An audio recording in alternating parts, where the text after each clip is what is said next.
Dr. Thomas graduated from Harvard Medical School and did his residency in family medicine at the University of Rochester's Highland Hospital, where he was recognized by the Mead Johnson Foundation as one of the outstanding family medicine residents in the country. Although he planned on a career in emergency medicine, a part-time position as the medical director of a small rural nursing home in New Berlin, New York, turned into a full-time assignment, which contributed to a lifelong passion for improving the well-being of older people. In 1994, Dr. Thomas earned a certificate in geriatrics and opened a geriatric medical practice that grew into a multi-physician enterprise. Although he left full-time medical practice in 2004, he continues to lecture at the State University of New York Health Science Center's clinical campus in Binghamton. In 2007, he was appointed Professor of Aging Studies and Distinguished Fellow at the University of Maryland, Baltimore County's Erickson School of Aging.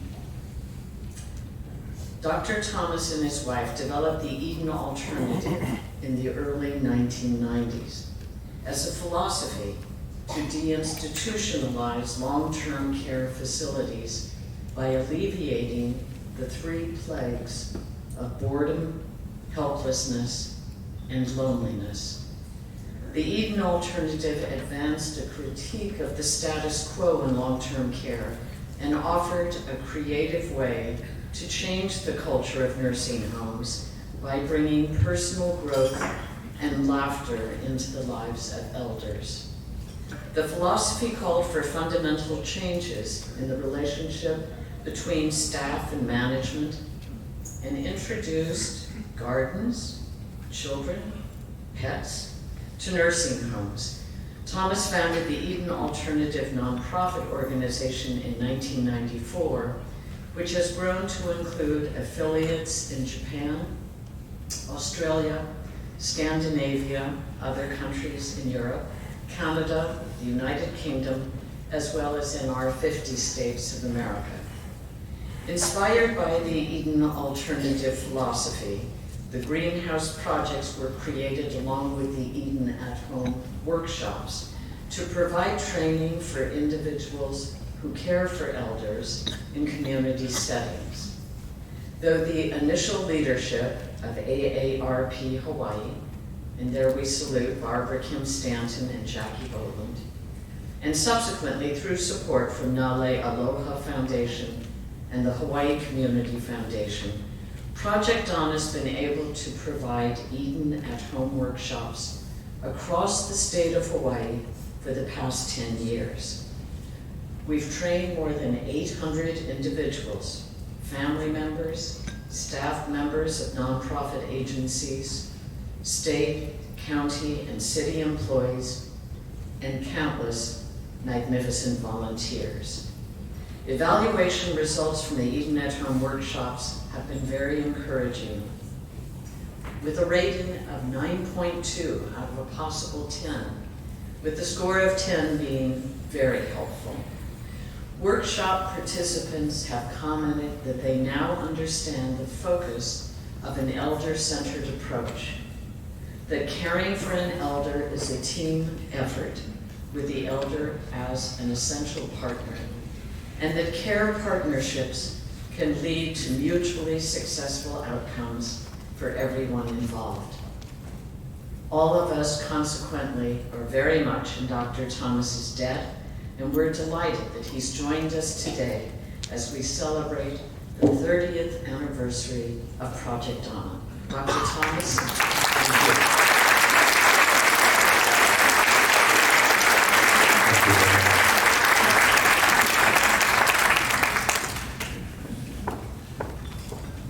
Good morning. I feel so inspired and happy. I just want to sit and watch. I don't want to talk. I want to be there with you, hearing the stories of the good work done and feeling a powerful sense of shared gratitude, gratefulness, that we have been given the opportunity to give as well as to receive. And I have to say, I thought the introduction I received was very complete. And it made me feel good that in the past 30 years, I have traveled many miles and met many wonderful people. And I thought, as I was listening to the introduction, I would do something a little special. I thought I would tell you a little bit about the island I grew up on. Now, it wasn't one of the Hawaiian islands. I grew up in a place, a part of the United States called Appalachia. And that's the place I grew up in was a little island, a little what they call creek holler. The creek holler is where a small stream goes between close hillsides, and there's just a little bit of land that people can build houses on. And about 200 years ago, my family built a few houses there. And no one in my family left for 200 years. The little town I grew up in, the very first recorded death in the town was one of my ancestors. And we know from the written record that he was kicked by a horse. And my family stayed there for a long time. And as I was listening to the music, I was reflecting on the fact that when you live on an island, whether it's made of rock or stone, when you live on an island, you gotta make your own music.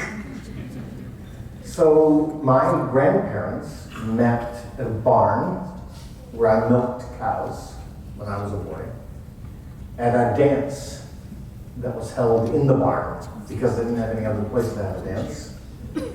And my grandparents moved into a house that was about 50 yards away from that barn. And the house they lived in used to be a honey house that was built by my great uncle.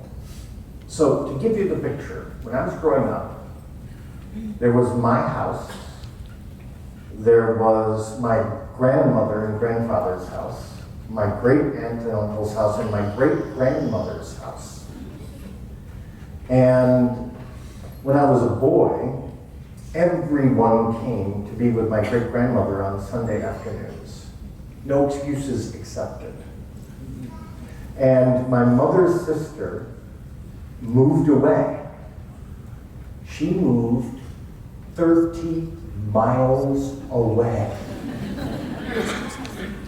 And this was a shocking turn of events.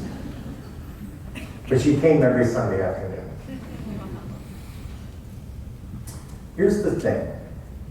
I grew up surrounded by older people who I didn't know were old. All I had was a family who loved me.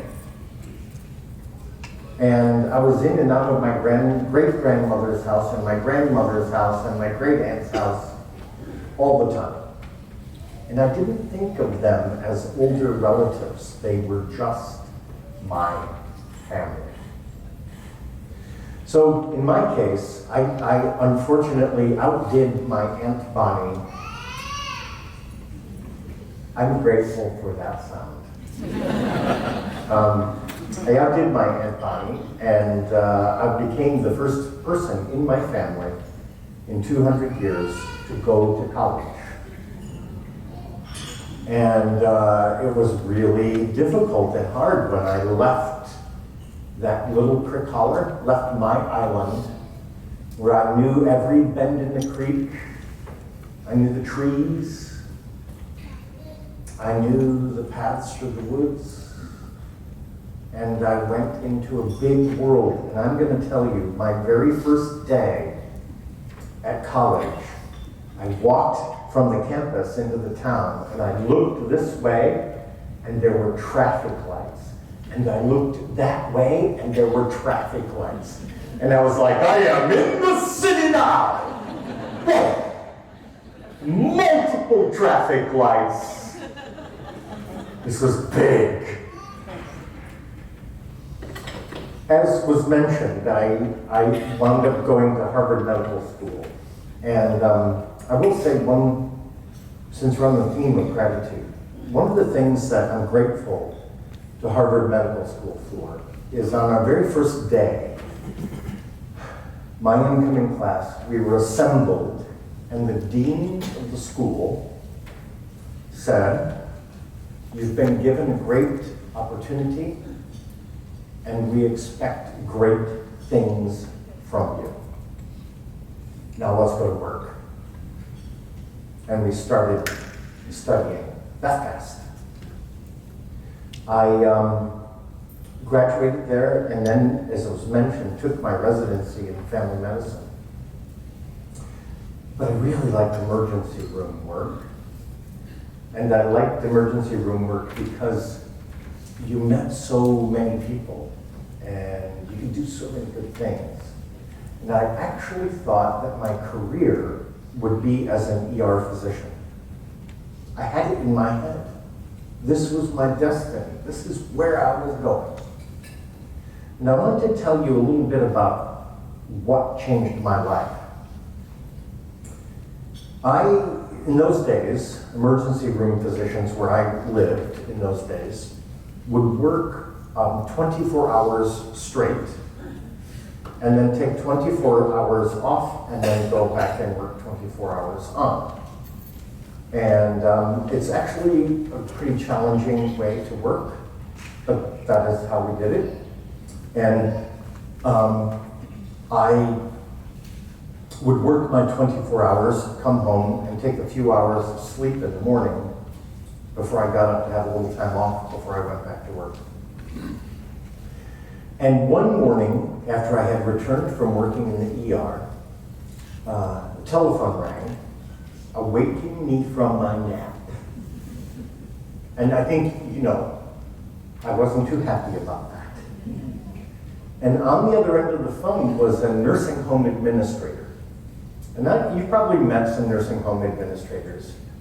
They're very cheerful people.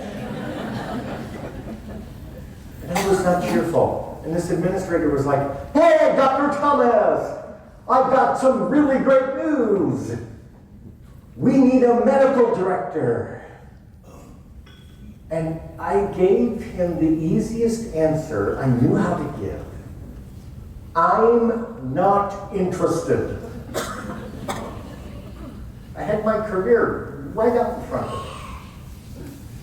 So the next morning I got up and I went back for another 24 hours in the emergency room, but this time, when I arrived at the hospital, that waiting room was packed. And it was like that all day long. And in the middle of the night, there'd been a big fight, and there were screaming men and cops in my ER, and blood everywhere.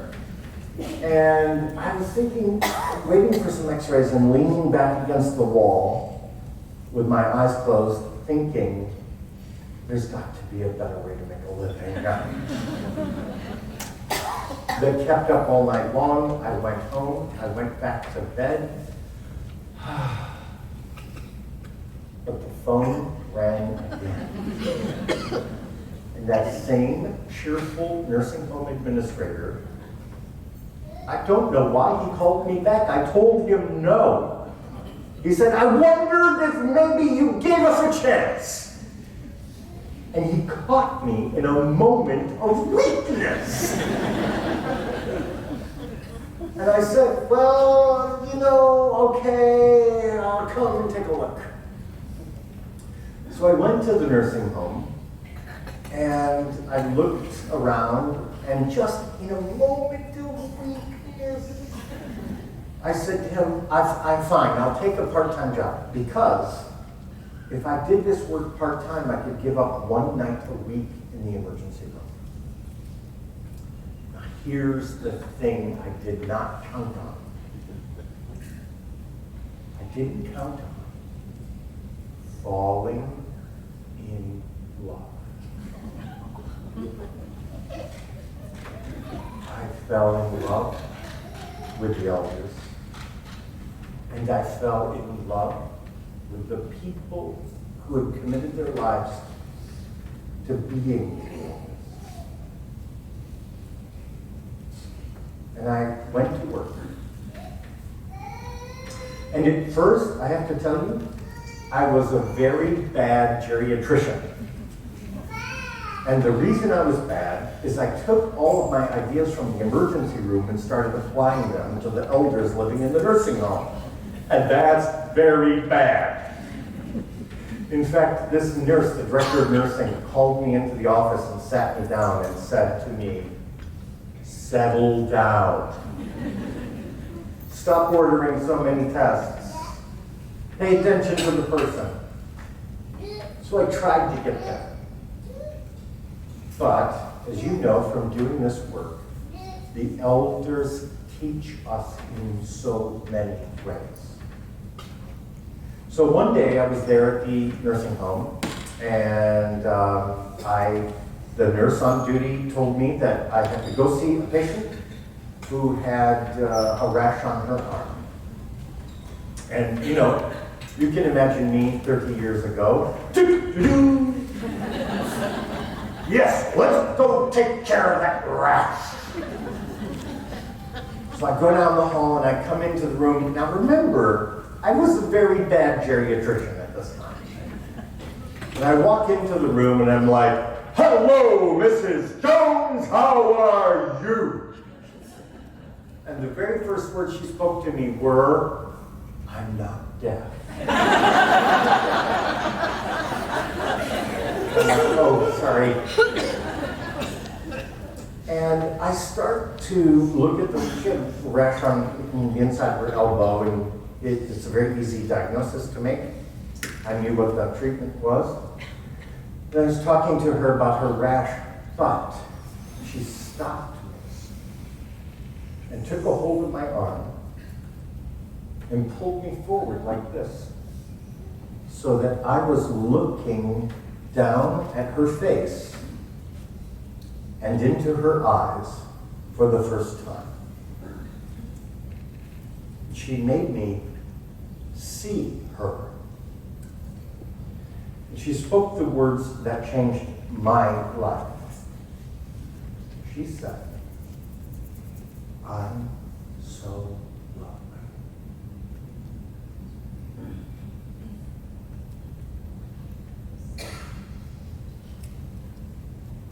I didn't know what to say. Nothing had prepared me for that. And I excused myself, and I went back and I ordered triamcinolone cream 0.01%, apply sparingly TID until rash cleared.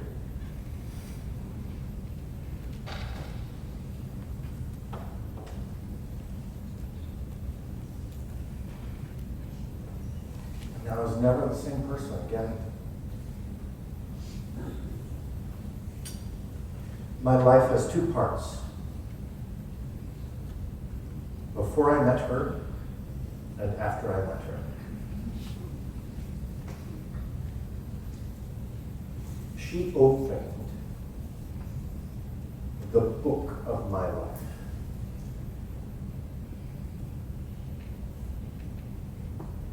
So I did what kind of an enthusiastic young doctor would do. I went to my medical textbooks and I looked up loneliness in the medical textbooks.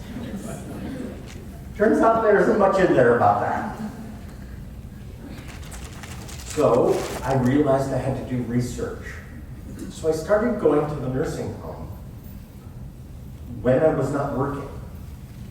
And I would take these black and white speckled notebooks. Do you know the kind I mean, composition books? I'd take one with me, and I would just sit down,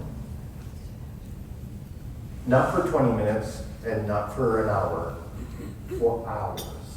I would just sit and watch. And I discovered that it wasn't just loneliness. That people were experiencing helplessness and boredom. And I had to do something about it. I got better and better at taking care of their diabetes and high blood pressure and helping with strokes. I got pretty good at that stuff. But the real work was addressing the plagues of loneliness, helplessness, and boredom. Because here's the thing.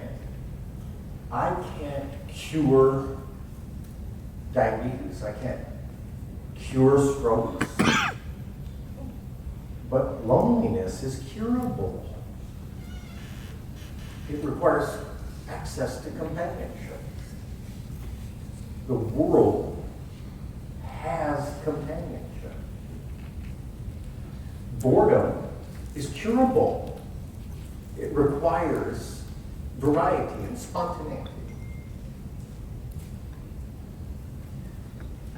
Helplessness is curable when we offer people the opportunity to give as well as receive. And I realized that the journey I was on was moving in a new direction. And that an important part of my life work would be teaching people how to address those three plagues: loneliness, helplessness, and boredom. And that's actually how the Eden Alternative came to be. And the name of the Eden Alternative, where it comes from, is very simple. Life is better in a garden.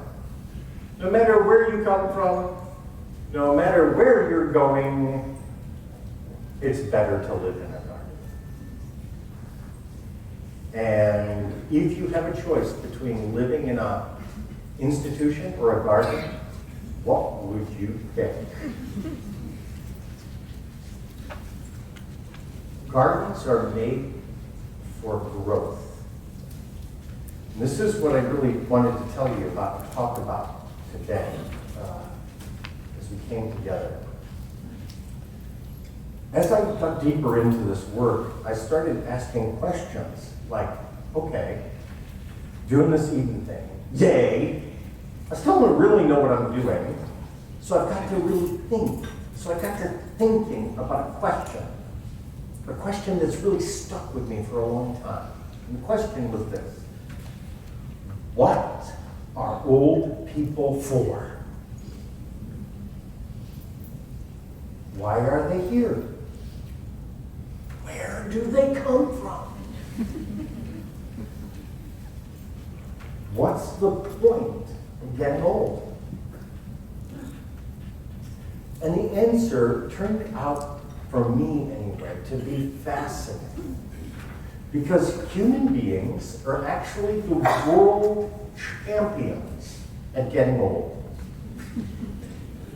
We get old better than any other creature on earth. You know, there are no geriatric giraffes. And if you're a zebra and you can't run quite as fast as the rest of the zebras, you are lunch.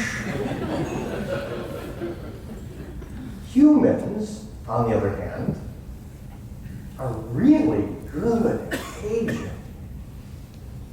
So I dipped my toe in, or my thinking into the science around this, and I studied our closest living relative, the chimpanzee. So we have about roughly 98% of the same DNA as chimpanzees. So all day today, you've been walking around with 98% chimpanzee DNA. About 2% is different. So we're very closely related. And if you study animals that are closely related, you quickly find out that their lifespans are about the same. So lions and tigers, closely related. Guess what? They both have a maximum lifespan of about 22 to 24 years. That's the oldest you're going to get as a life, okay?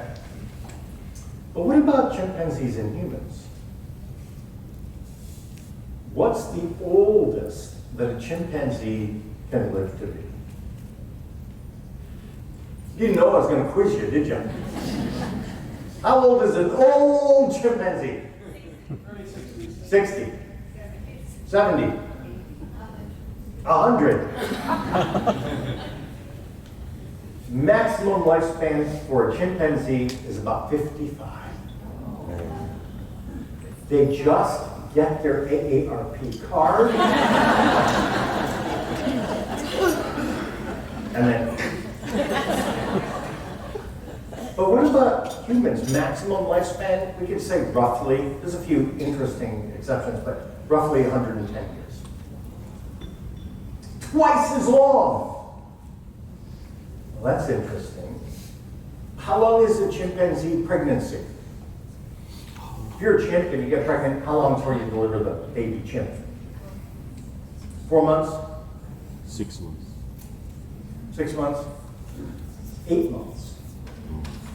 So a newborn chimp female, how long until that little baby chimp grows up and can have her own babies? How long until she reaches reproductive maturity?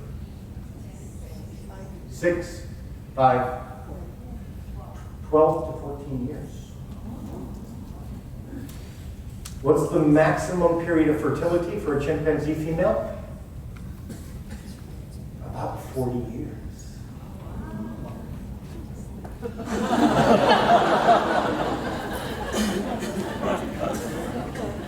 We are really weird. Contrary to all teaching of evolutionary biology, we're double the lifespan of our nearest relative, and even weirder, all of the extra life comes after reproductive maturity. Holy cow. Because, I mean, think of it if it was the other way. Here you are, 75 years old, nursing twins. No. You're talking to your grandkids. Oh, sorry, honey, I can't come to the game. The babies have colic. So we've got all this extra lifespan. Why do we have all this extra lifespan? And let me tell you, in evolution, stuff like this doesn't happen for no reason. There's a reason we get old. And the reason goes back to something that's touched, a part of humanity that's touched the lives of almost every person in this room. It's grandparenting. Human beings discover and develop and refine grandparenting. We're the world champions of grandparenting. Some biologists will tell you there's maybe some evidence that whales and elephants like grandparenting. But humans, I mean, you can't stop them from grandparenting. They love it. Why? And here's the answer from a biology point of view.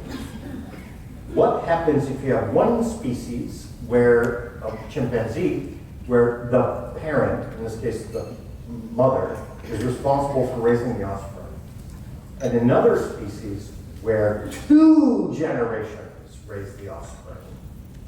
What does that do? It changes everything.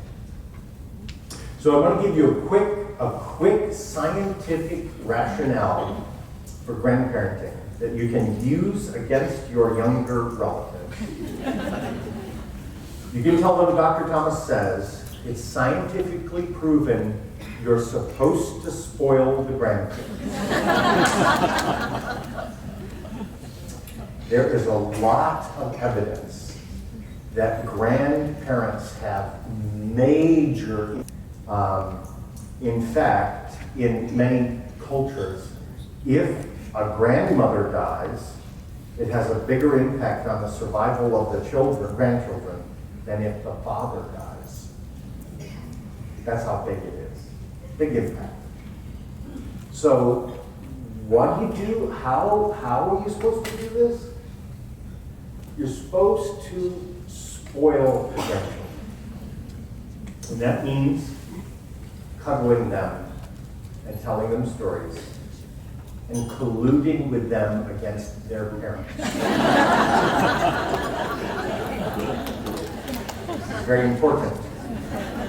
It has been observed that grandparents and grandchildren get along so well because they share a common enemy.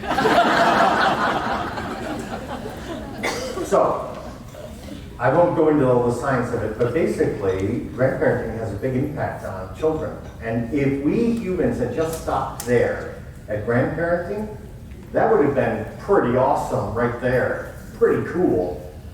But we kept going.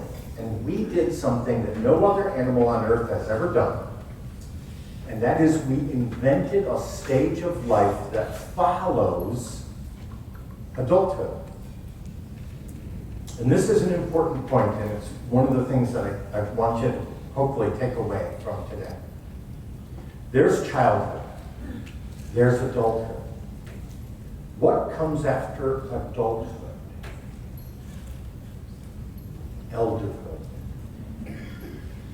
Elderhood is to society as grandparenting is to the family. Got me? What we did, we humans, clever, we said this grandparenting thing is great. What if we expand it so that older people can grandparent our society, our tribe, our clan, our people? And so older people became the keepers of stories and the tellers of stories. And in my life, as I was describing it to you, I grew up in with limited economic means when I was growing up, but I had grandparents who taught me how to live. They taught me how to behave, not mind, but how to behave. How to conduct myself in the world. That is the gift they gave me. And they functioned as elders because their contribution was an adult who could make his way in the world. And I was very blessed to have very good parents who kept a house over my head and kept clothes on my back and put food on the table. But I'll just say very quickly, in our family, my grandfather, among the grandchildren, was called the lawyer. Actually, he drove a truck for a living. But he was called the lawyer because when the grandchildren got in trouble, they called the lawyer. And I can remember he drove a Rambler, a little car called a Rambler, being sent to my room, and then we had a stone driveway. I'd hear the Rambler pulling up on the stone. Yes! And then I'd be up in my room, and I'd hear voices in the kitchen below me. Then the lawyer would leave, and I'd be called downstairs, and I got a reduction in sentence. And I think, I don't know what was said down there, but apparently he was pulling strings for me. So, elderhood. And this gets right to the heart, I think, of Project Keynote. We were gifted with the opportunity to not just experience adulthood, but to outgrow adulthood. We have an obligation. We've been given a gift so precious and so rare that a new way of living opens up to us. Now, I'll say a few things about that way of living that I think are important. Number one, to to be an elder is to worry less about what you have to do and think more about what you want to do. Entering into elderhood is revealing of your character and your worth as a person, because you're given a chance to actually think about, how do I want to spend my time? And if the answer is, I want to spend my time in gratitude, in service to others, so that I may return some tiny, tiny portion of all the kindness that has been given to me, that is the way of an elder. I took care of older people for a long time, and I could tell a lot about what it would be like to have them as a patient within about 3 minutes of being with them in an office. And there was one group of people who would immediately, upon meeting me for the first time, pull out a paper tablet with a long list of complaints. A lot of them seem to have to do with the bowels. And I would take care of them. Then there was another kind of older person who would be in the office, who would actually be interested in who I was and interested in my story, and would want to tell their story to me, that would want to make a connection with me as a person. So, here's something I want to tell you. The first group often actually were pretty healthy, but felt miserable. The second group could have all kinds of health troubles, but felt happy. And it was one of the biggest, weirdest things I discovered as a geriatrician, is that the relationship between happiness in old age and health is very loose. And lots of people living with lots of medical conditions are actually very, very happy in their old age. And the happiness springs from gratitude and service. And that the job of an older person is to grow the bounds of their compassion, to widen it and embrace more people.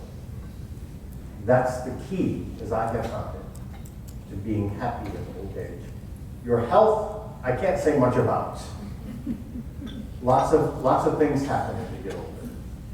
Mortality rate continues to be 100%. I've been trying, but no. But who's happy? The happiest people are the people who open their hearts and give the most to others. So, I say to Private Dana, you're a happiness engine. You make happiness. And although I've never trained in Buddhist philosophy, so I do not feel qualified to make an authoritative statement, let me just say that having compassion for all living things is the surest path to happiness. No matter who you are. I remember this patient I had who had lost an eye and had a double amputation, and then a stroke, and wasn't able to move one of his arms. So he basically had one eye and one arm working. And I'd go to see him, and I'd be like, oh, how you doing? He's like, I'm doing good, Doc, how are you? I'm like, I'm doing great! You know, and this gentleman would always be worrying about other people. I'm worried about Jack. He doesn't look like he's doing good. You got to check him out, Doc. And I'm like, holy cow. This guy's got it going. It didn't matter he had one eye and no legs and one arm. He knew how to live. He was my teacher. So, a couple of things I want to give to you to take home with you that might be helpful. Would you like this? Would you like something helpful to take home? Yes. Here's my advice on how to have a good old age. Basic course. I'll give you one word. Mesh. M-E-S-H. Mesh. If you want to have a good old age, you have to move, you have to eat, you have to sleep, and you have to heal. Now here's what's really important. Here, listen to me. The reason you move and eat, sleep, and heal is so you can be in service to others. So that you're prepared and able to give as much as you're able to give. So let's start with move. Aging in our society, we often say to people as they get older, well, now, hold on there, you know. Don't need to be doing that. When in fact, it's never more important in your whole life to move. You need to move your body. And if you want to be dancing when you're 106, you better be dancing when you're 105. And 100. And 95. And 80. And 72. If you want to think about moving, think about it this way. What do you want your body to be able to do 15 years from now? Think about that. Whatever that is, start doing it right now. Do that thing you want your body to do 15 years from now. Do it right now. Whatever that is. Everybody's got their own thing. Because I'll tell you something. I know exactly how strong every person in this room is. I know your exact strength. Because every person in this room is strong enough to get through an average day. That's how strong you are. If you want to be stronger, you need to live in a way that takes more strength to get through an average day. That's how you get stronger. You trick your body into thinking, oh, we climbed 9 flights of stairs in an average day? Okay. Whatever it is an average day for you, that's how strong you are. You don't need to go to the gym. You don't have to lift weights, although you can. But whatever you do, you will be as strong as you need to be to get through an average day. That's why you need to move. Last thing about this. Aging has a law. It's like the law of gravity. Use it or lose it. And you can choose. Whichever you prefer. You can use it or you can lose it. Second, eat. Eat. I think grandmothers in particular, for a long, long time, have wanted the grandkids to eat. And in fact, food is the source of strength. And there are 2 ways food is the source of strength. One, your body. You got to put stuff in to run in your body. You got to have the energy to run your body. Most older people in America do not get enough protein. And the result is something called sarcopenia, which means loss of muscle mass. So you need to move and you need to eat. And you need to eat enough food to get stronger. So think about that. I actually took care of a person once, older man. He lived on hot dogs and Fruit Loops. That was his thing. But you can do better than hot dogs and Fruit Loops. Eat a variety of food, not too much, mostly plants. Sleep. And I think, right here, if I came here all the way to Honolulu for one thing, And one thing only. And I only had one thing you remembered about my time with you. The one thing would be this. You're not supposed to sleep like a 16-year-old. 16-year-olds go into the bedroom and they go like this. They don't move for 12 hours. And then they jump up. And they go, I'm hungry. That is not how you're supposed to sleep. Let me give you a new way of thinking about sleep that I think can help you so much. Sleep is a gift. And when you think about gifts, and you think about when you're young, and there's a holiday or a birthday or something, and you look at the presents, you're really hoping the big one is yours. But as we get older, you come to appreciate the small presents. But sometimes the best presents are in the little packages. It's like that with sleep. As you get older, sleep comes to you in smaller packages. And you unwrap them. And you open it up. And it's a beautiful little bit of sleep.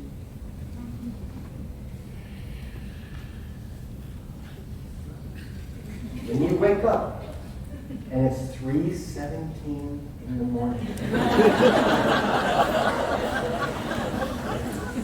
And you're like, oh my God, I'm awake, it's 3:17 in the morning! However,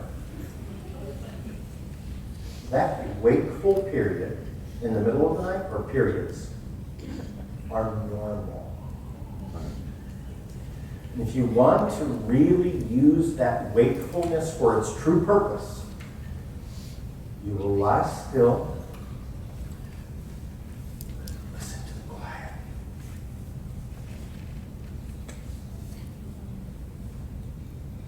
Feel the air moving in and out of your lungs. Practice gratitude. You are among the living.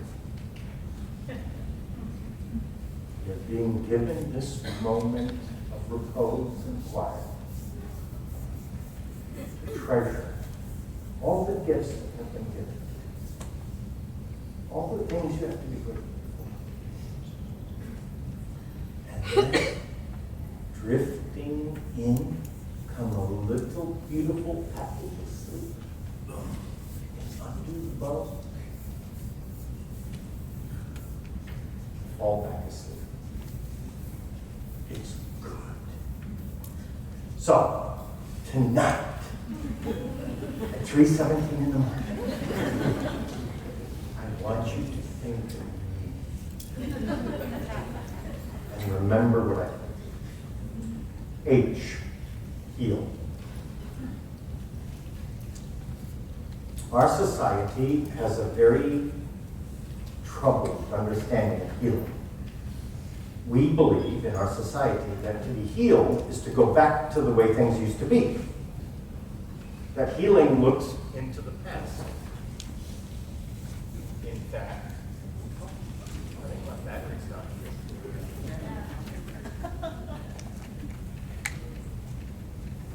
One, two. I'll come over here. Are you gonna have others? That's all good. So, healing.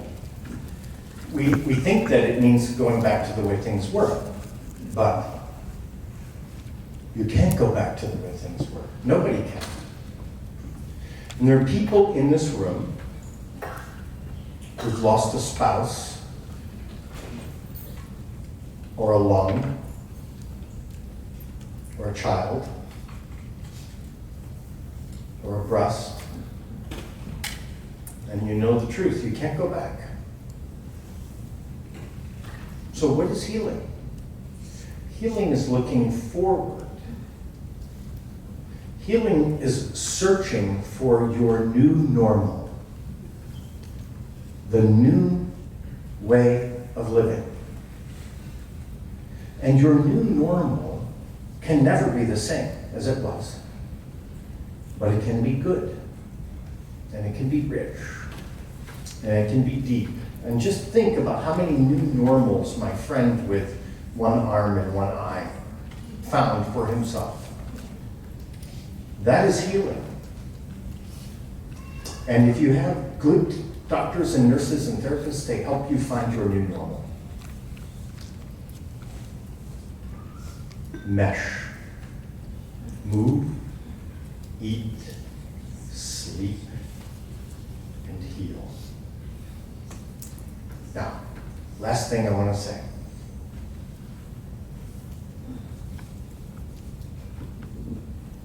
We live in a world that is governed by adults without elder supervision.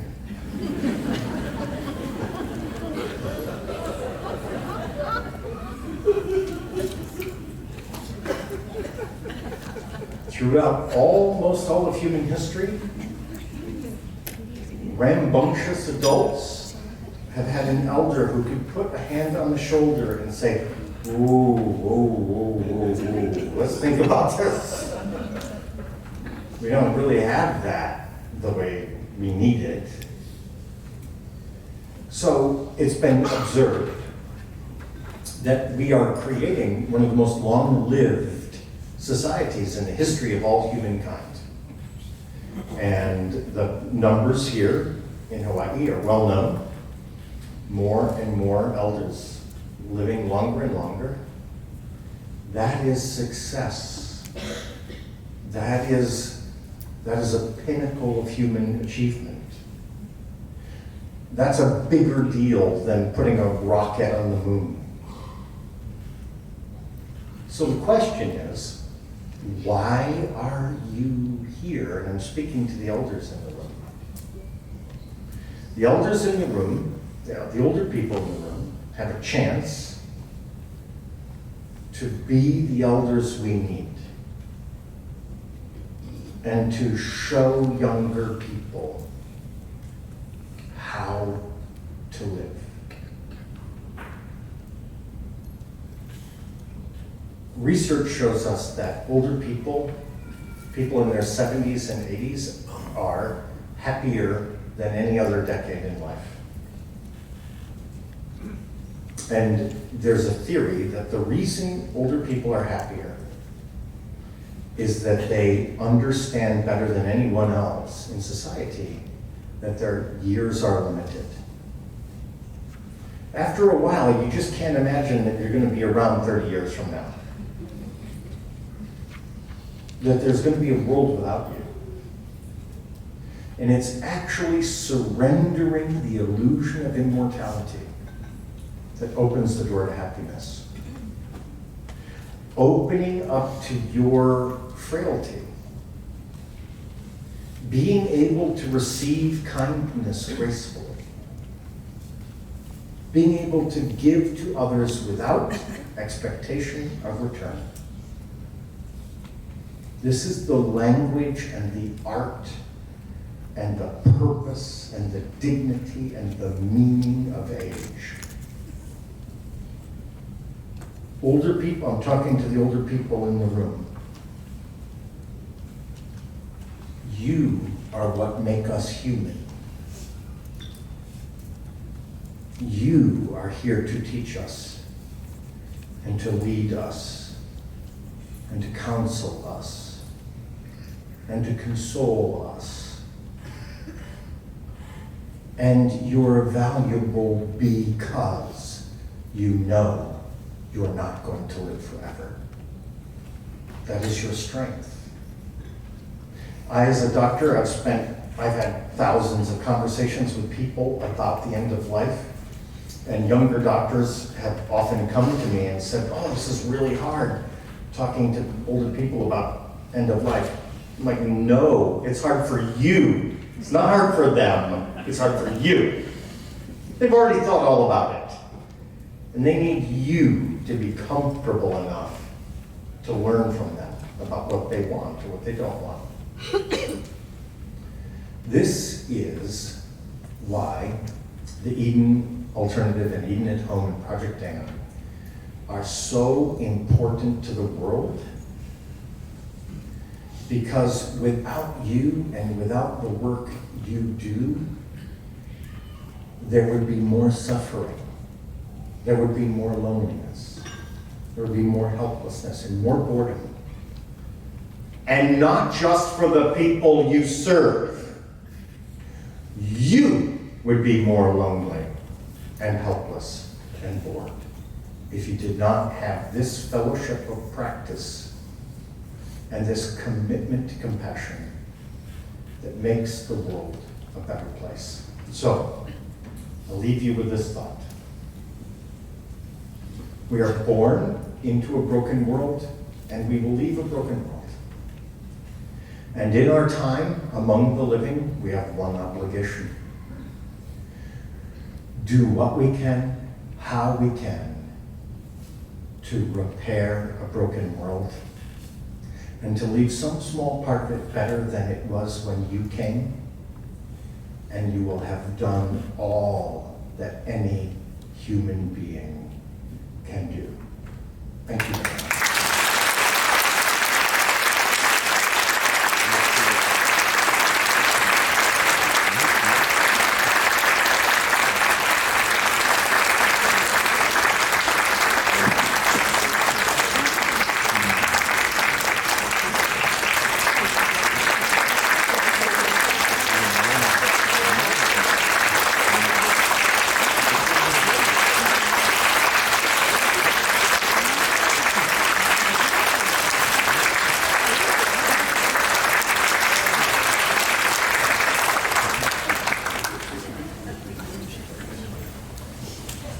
Thank you very much, Dr. Thomas. I have to admit that when I was going over the program with Cindy, and she said, we're going to bring in this guy, Dr. Thomas, and he's going to speak for an hour, I thought to myself, an hour of technical drudgery? That's way too long. So this was such a wonderful surprise. Thank you so much. From Appalachia to Harvard Medical to Eden, you certainly fulfilled your dean's behest of doing great things. Thank you.